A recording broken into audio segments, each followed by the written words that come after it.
नमस्कार, आप देख रहे हैं कैपिटल टीवी का खास शो वाटर वॉर। मैं हूं आपके साथ परवीन शेख। बिहार के गृह मंत्री सम्राट चौधरी ने भू माफियाओं, दारू माफिया और बालू माफियाओं को लेकर चेतावनी जारी कर दी है। उन्होंने कहा कि बिहार में करीब 60% अपराध जेल के अंदर से चलते हैं। सरकार इन अपराधों पर प्रभावी रोक लगाने के लिए कड़ी कार्रवाई कर रही है। सम्राट चौधरी यही नहीं रुके, उन्होंने साफ कहा कि अब किसी भी माफिया को बख्शा भी नहीं जाएगा, चाहे वो कितना भी ताकतवर क्यों ना हो, एनकाउंटर भी किया जाएगा। अपराधियों के मन में कानून का डर होना चाहिए। डिप्टी सीएम ने यह बयान दीघा विधानसभा में अभिनंदन दीघा कार्यकर्ता सम्मान समारोह में दिया। उन्होंने बताया कि आम लोगों को सरकार की कोशिशों के जल्द नतीजे भी दिखाई देंगे। सरकार अपराधियों के नेटवर्क को तोड़ने की रणनीति पर लगातार काम कर रही है ताकि जेल से चल रहे अपराधों पर भी अंकुश लगाया जा सके। साथ ही लालू परिवार की प्रॉपर्टी जो जब्त की गई है उसको लेकर भी सम्राट चौधरी ने बड़े एक्शन की तैयारी कर ली है। इस पर चर्चा के लिए स्टूडियो मौजूद हैं कैपिटल टीवी के executive editor Rajeev Singh. Sir, आपका बहुत बहुत स्वागत है। धन्यवाद। सम्राट चौधरी जब से गृह मंत्री बने हैं तब से वो सबसे ज्यादा सुर्खियों में हैं, लेकिन अब जो उन्होंने अपराधियों और भू माफियाओं, बालू माफियाओं, चाहे किसी भी तरह का संगठित अपराध हो, उसके लिए जो बयान दिया है उसको लेकर अपराधी थर थर कांप रहे हैं। देखिए, उनका पूरे बयान को अगर देखें तो उनका जो सबसे बड़ा बयान है वो जेल को लेके है कि 60% अपराध जेल से ही होते हैं।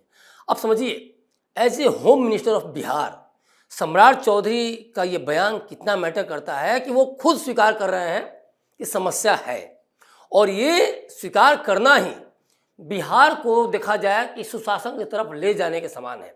मैं ये बात क्यों कह रहा हूँ, इसको समझिए ऐसे कि आपने ये तो स्वीकार किया कि बिहार में अपराध हो रहे हैं, तो आपने अपराधियों को बचाया नहीं, आप अब अपराधियों को नकेल कसने की तरफ आगे बढ़ने वाले हैं और आप बता रहे हैं कि सिस्टम की कमजोरी कहाँ है। बड़ी समस्या क्या है, किसी भी स्टेट की बात कर लें, बिहार की भी पहले की बात कर लें, तो लोग अपने सिस्टम की नाकामियों को, कमजोरियों को छुपाते थे। लेकिन सम्राट चौधरी का ये बयान कि जेल से 60% अपराध, देखिए बात तय है कि जितने भी हिस्ट्री शीटर हैं उनको लेके अक्सर ये न्यूज आता रहता है। पूरे देश की मैं बात करूं, अभी बिहार की तो है खैर, उसके अलावा भी कि वो बंदा जेल में है और वहीं से बैठे बैठाए इस वारदात को अंजाम दे दिया। आप मतलब एक तरह से देखा जाए तो जेल तो बहुत ही बड़ा पनाहगाह है, बहुत बड़ा सुरक्षा गाह बन चुका है आज की डेट में। और कई बार तो ऐसा होता है कि किसी हिस्ट्री शीटर को, दबंग को, अपराधी को अगर जान का खतरा है तो चुपचाप वो जेल चला जाता है, और वहाँ वो इसलिए जेल में जाता है कि वहाँ से कार्रवाई को अंजाम देगा और पुलिस प्रशासन या सरकारें भी कुछ नहीं बोलेंगी। कैसे? क्योंकि मान लीजिए उसने किसी की हत्या करवा दी या फिरौती ले ली, तो आप क्या कहेंगे? अगर फ़ोन का कनेक्शन मिल रहा है तो क्या पुलिस ये कहेगी कि जेल से ऐसा करवाया? जब पुलिस ऐसा कहेगी तो पुलिस के ऊपर ही सवाल उठेगा कि भाई मोबाइल कैसे पहुंचा। जनता तो पुलिस से पूछेगी, सरकार से पूछेगी कि मोबाइल कैसे पहुंचा, कैसे उसने फ़ोन किया।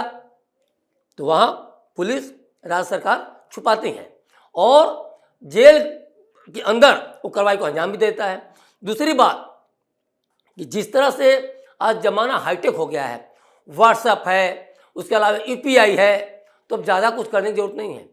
जेल में सेफ्टी भी है उनके लिए, जान पे खतरा भी नहीं है, और किस तरह खतरा होगा तो प्रशासन पे सवाल उठेगा, ये भी उनको पता है।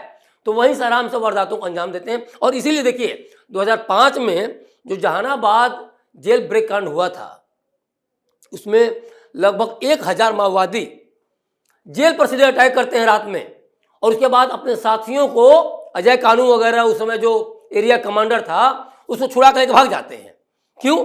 क्योंकि उनका ऑपरेशन ठीक से नहीं चल रहा था। और इसीलिए मैं ये बात कह रहा हूँ कि जेल को लेकर सम्राट चौधरी ने जो हमला किया है वो इसीलिए है कि अपराध का जो एक गठजोड़ है, एक संगठित अपराध का जो तंत्र है, वो जेल से ही काम कर रहा है। पिछले 10-12 दिन के अंदर कई बार बेउर जेल वगैरह, जहाँ अनंत सिंह भी बंद हैं, तो उनको वहाँ भी कार्रवाइयाँ हुई। एसएसपी वगैरह सब लोग, एसडीएम वगैरह पहुँचे और सुबह 5 बजे सुबह ही छापेमारी की गई।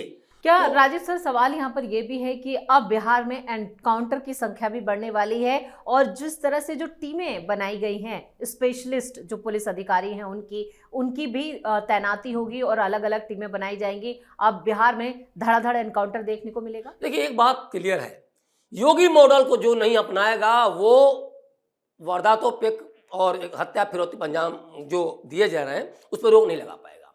योगी मॉडल को आप देखिए, महाराष्ट्र से लेके हरियाणा से लेके एमपी, छत्तीसगढ़ और आपको बिहार, उत्तर प्रदेश तो कहना ही नहीं है, तो सब लोग अपना रहे हैं, क्योंकि उनका ये मानना है कि आप बार बार चेतावनी देने के बाद भी अगर आप नहीं संभल रहे हैं तो कहीं ना कहीं गड़बड़ है और सिस्टम को या जनता को चुनौती दे रहे हैं, तो फिर आप एक मरेंगे 50 को मार के मरेंगे। तो आपको पहले जाना जरूरी है और यही कारण है, आप जो बता रही हैं बिल्कुल सही है कि एनकाउंटर संख्या बढ़ेगी। और सम्राट चौधरी जो जेल में अपराध को लेकर जो वो किया है ना, इशारा किया है, वो इसी तरफ साफ साफ है। और लगातार आप देख भी रही हैं, आज भी देखिए, आज ही एक नाबालिग बच्ची जो परीक्षा देकर आ रही थी उसके साथ रेप की घटना, लगातार हत्या हो रही है। तो सम्राट चौधरी को पता है कि जो मैंडेट मिला है वो हाथ में हाथ धरने के लिए नहीं मिला है और वो सॉफ्ट टारगेट के लिए नहीं बना है, वो फैसला ऑन द स्पॉट के लिए बना है, मिला है। और इसीलिए वो लगातार इस तरफ इशारा कर रहे हैं और आने वाले समय में एनकाउंटर, बुलडोजर, शराब माफिया, बालू माफिया, सब कुछ जिस तरह चेतावनी दी जा रही है, तो गरज कर बुलडोजर भी बरसेगा और एनकाउंटर भी दनादन होगा, ये भी तय है। बिल्कुल। लेकिन इस बीच लालू प्रसाद यादव की जो प्रॉपर्टी है उसको लेकर जो उनका बयान आया है, उस पर इतना सियासी हंगामा क्यों? देखिए, लालू यादव का तो क्या कहना है, 2 प्रॉपर्टी हैं। प्रॉपर्टी तो खैर पटना में कई बेनामी प्रॉपर्टी हैं जिसका कोई नाम ही नहीं है, कोई रखवाला ही नहीं है, कोई सामने ही नहीं आ रहा है। लेकिन अगर मैं 2 प्रॉपर्टी की बात करूं जिसको लेकर पूरा का पूरा बवाल मचा हुआ है, एक तो चारा घोटाला का पैसा से उन्होंने चिड़ियाघर के पास जो आलीशान मकान बनवाया, तो एक वो है जिसको लेके हो रहा है कि 20 साल से ताला लटका पड़ा है और वहाँ सम्राट चौधरी ने बोला है कि स्कूल खोला जाएगा। उसके अलावा दिलीप जायसवाल वगैरह ने भी बोला है, या फिर अन्य नेताओं ने भी बोला है कि अनाथालय खोले जाएंगे। और नीरज कुमार जो एमएलसी हैं, जदयू के प्रवक्ता भी हैं, मुख्य प्रवक्ता हैं जदयू के, उन्होंने भी बोला है कि जो अति पिछड़ा हैं, दलित हैं, अल्पसंख्यक हैं, उनके लिए भी छात्रावास वगैरह खुलेंगे। ये बड़ा स्वागत योग्य कदम है। दूसरी बात कि देखिए, आखिर जो आपने अकूत कमाई की घोटाले से, अब एक तो आपने घोटाले से कमाई की, दूसरी बात उस मकान में ताला लटका है। क्यों भाई? जब शिनाख्त हो चुकी है ये लालू का है तो उस पर स्कूल, अनाथालय या छात्रावास क्यों नहीं खुले? इसमें क्यों सियासत? पहली बात। दूसरी बात कि आप देखिए, पहले वहाँ टाटा का गेस्ट हाउस चलता था, उसके बाद फेयर ग्रो कंपनी को दिया गया 2002 में, और वो आज की डेट में कितने में खरीदे, कितना उसमें पैसा इन्वेस्ट किए, क्या किए, कहीं कोई खोज खबर नहीं है। तो देखिए, कार्रवाई होनी चाहिए और जनता यही चाहती है। सम्राट चौधरी को पता है कि जनता की मांगे क्या है, नेता लोगों को सब कुछ पता है, जनता से फीडबैक मिलता रहता है कि आखिर क्या करना है इसमें, और जनता का फीडबैक सोशल मीडिया के माध्यम से या ऐसे भी चुप चलाता है कि नहीं लालू की संपत्ति को हड़पो जो इलीगल है और उसके बाद कार्रवाई करो, उसमें स्कूल खोलो, अस्पताल खोलो, जो करना है करो। पहली बात। दूसरी बात, एक है महुआ बाग की प्रॉपर्टी। महुआ बाग की प्रॉपर्टी में वो साफ साफ अगर कहा जा रहा है कि वह दस्तावेज हो या फिर कुछ गड़बड़ हो तो उस पर भी तय मानिए कि बुलडोजर चलना एकदम मुमकिन है, ये भी है। तो इसमें कुछ बुराई नहीं सोचना चाहिए। देखिए, लालू यादव ने जिस तरह चारा घोटाला को दबाने के लिए जो काम किया, और आज भी IRCTC घोटाला, टेंडर घोटाला जो है, जमीन के बदले नौकरी, मनी लॉन्ड्रिंग, कितने सारे घोटालों में उनके नाम, उनके पूरी परिवार का नाम है। मतलब जमीन के बदले नौकरी में तो एक ही परिवार के 5-5 लोगों का नाम है। हेमा यादव की बात करें, मीसा भारती की बात करें, तेजस्वी यादव की बात करें, राबड़ी देवी की बात करें, लालू यादव की बात करें, तो ये घोटालों के सरताज हैं। और जिस तरह से CBI के संयुक्त निदेशक जो थे, ज्वाइंट डायरेक्टर UN विश्वास साहब, भगवान के भेजे दूत थे कि बिहारियों को उन्होंने न्याय दिलवाया। नहीं तो चारा घोटाला सीधे सीधे PM तक फाइल पहुंची थी। और देवगौड़ा ने, उस समय PM थे AG देवगौड़ा, बहुत कोशिश की कि लालू को बचा ले जाए, लेकिन बचा नहीं पाए और सरकार लालू ने गिरवा दी। सोचिए, कांग्रेस ने समर्थन ले लिया उनके केंद्र से, क्योंकि लालू को नहीं बचा पा रहे थे। उसके बाद IK गुजराल भी बनते हैं, वहाँ भी लालू फाइल लेकर पहुँच जाते हैं कि अरे अपने ये जो ज्वाइंट डायरेक्टर यूएन विश्वास, इसको कमांड करो यार, ये तो अनकंट्रोल हो रहा है। आई के गुजराल ने हाथ जोड़ दिया कि प्रभु हमारे बस की बात नहीं है, बड़ा ईमानदार बहुत सख्त अफसर है। क्या राजीव सर, अब जिस तरह से बुलडोजर एक्शन हो रहा है, एनकाउंटर हो रहा है, अब जेल को लेकर भी जो रणनीति पर काम किया जा रहा है, उससे विपक्ष खास तौर से आरजेडी की दिक्कतें बढ़ने वाली हैं? देखिए, आप तो 15 दिसंबर को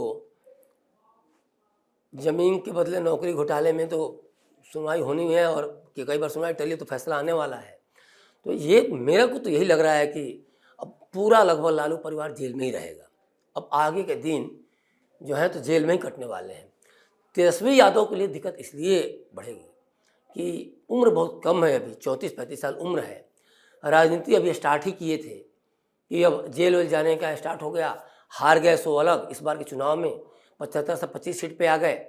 किसी तरह से बाबूजी के नाम पे, लालू यादव के नाम पे 2 बार सरकार में नीतीश जी के गठबंधन में वो 2 बार डिप्टी सीएम रह गए।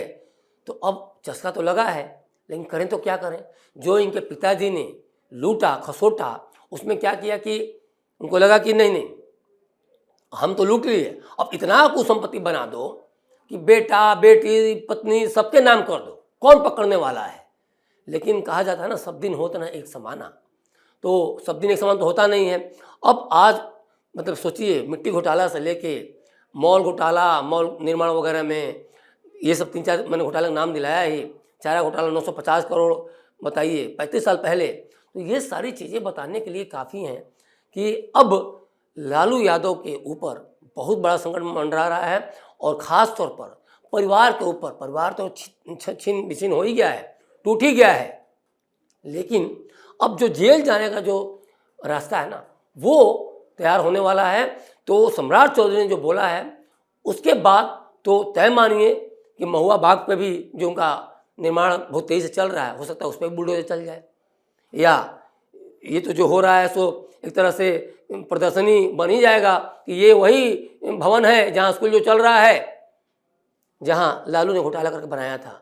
तो ये तो और भी राजनीति के तौर पर देखा जाए, खासतौर पर तेजस्वी के लिए बहुत बड़ी चुनौती होगी, क्योंकि ऐसे पटना में 4-5 जो सिंबल हो जाए कि नहीं नहीं ये लालू ने घोटाला किया था, ये लालू ने घोटाला किया था, ये तेजस्वी के पिता ने किया था, तो इनकी राजनीति की राह बहुत ही कठिन हो जाएगी, इसमें कोई दो राय नहीं है। राजीव सर, इस तमाम जानकारी के लिए और सटीक विश्लेषण के लिए आपका बहुत बहुत धन्यवाद। धन्यवाद। तो बिहार के डिप्टी सीएम सम्राट चौधरी ने लालू फैमिली की प्रॉपर्टी को लेकर जो बयान दिया है, उस पर तो सियासी घमासान मचा ही है। साथ ही उन्होंने कहा है कि चारा घोटाले के अभियुक्तों की संपत्ति में स्कूल भी खोले जाएंगे। दरअसल सम्राट चौधरी का निशाना आरजेडी सुप्रीमो लालू प्रसाद यादव की संपत्ति को लेकर ही था। सम्राट चौधरी ने कहा कि लालू प्रसाद रजिस्टर्ड अपराधी है, और यही बहुचर्चित घोटाले का भी उन्होंने जिक्र किया और कहा कि सीबीआई और ईडी लालू की संपत्ति को अटैच कर चुकी है। पटना के संजय गांधी जैविक उद्यान के पास ही एक बिल्डिंग भी है जो सालों से बंद है, उसे आज तक नहीं खोला गया, और इस बिल्डिंग में सरकारी स्कूल खोला जाएगा। वहीं जेल से चलने वाले क्राइम पर भी रोक के लिए खास रणनीति बनाई गई है, जिससे अपराधियों में हड़कंप मचा है। इस खास शो में इतना ही। वीडियो कैसा लगा कमेंट करके अपनी राय जरूर दें। वीडियो को लाइक करें, शेयर करें और कैपिटल टीवी को सब्सक्राइब जरूर करें। धन्यवाद।